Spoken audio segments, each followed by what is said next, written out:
Hello दोस्तों, क्या आपको लगता है कि रिपब्लिक डे परेड पर जो फॉरेन लीडर्स का आना सिर्फ एक औपचारिकता है? अगर हाँ, तो शायद आपने बिग पिक्चर मिस कर दी होगी।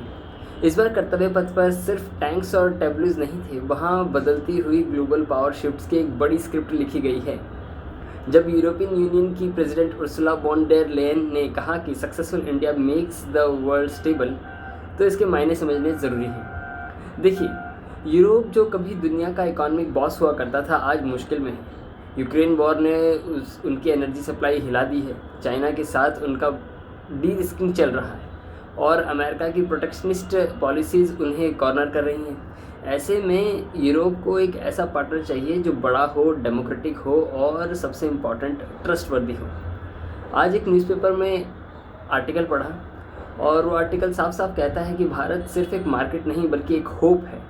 इस बार रिपब्लिक डे परेड पर पहली बार ईयू के दो बड़े लीडर्स एक साथ आए हैं। ये दिखाता है कि अब ईयू को इंडिया की ज़रूरत ज़्यादा है जितनी शायद हमें उनकी। लेकिन यहाँ एक ट्विस्ट है।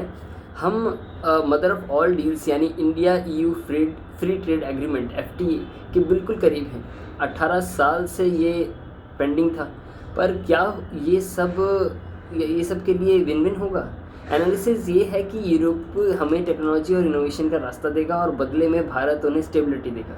सोचिए, जब एप्पल ने चाइना से निकलकर इंडिया में आईफोन बनाना शुरू किया तो दुनिया को समझ आ गया कि चाइना +1 स्ट्रैटेजी में इंडिया ही असली प्लेयर है।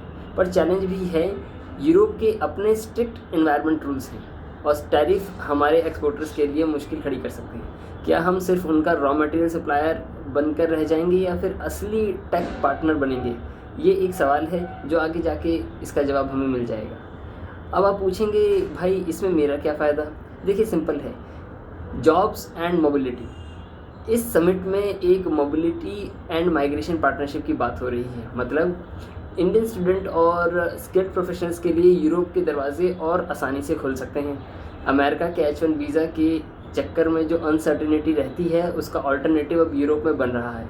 स्किल्ड इंडियंस के लिए 1 लाख मल्टी-ईयर वर्क परमिट्स की बात हो रही है। अगर आप टेक, ग्रीन एनर्जी या हेल्थ केयर में हैं तो आपका ग्लोबल मार्केट अब बदलने वाला है। ये सिर्फ देश की बात नहीं है, आपके करियर की ग्लोबल रीच की बात है।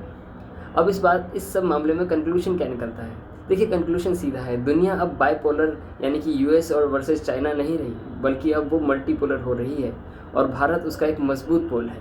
दुनिया भारत की तरफ देख रही है, not just because of our population but because of our reliability.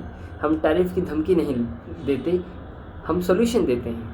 लेकिन सवाल ये है, क्या हमारी यूथ इस ग्लोबल कंपटीशन के लिए अभी तैयार है? क्या हम सिर्फ डिग्रीज ले रहे हैं या वो फिर ग्लोबल स्किल्स डेवलप कर रहे हैं जो यूरोप को चाहिए? सोचिए ज़रा इस बारे में। वीडियो पसंद आई हो तो शेयर कीजिए और बताइए कि आपको लगता है कि यूरोप अमेरिका का बेटर ऑल्टरनेटिव है करियर के लिए। Let's discuss in the comments. Bye.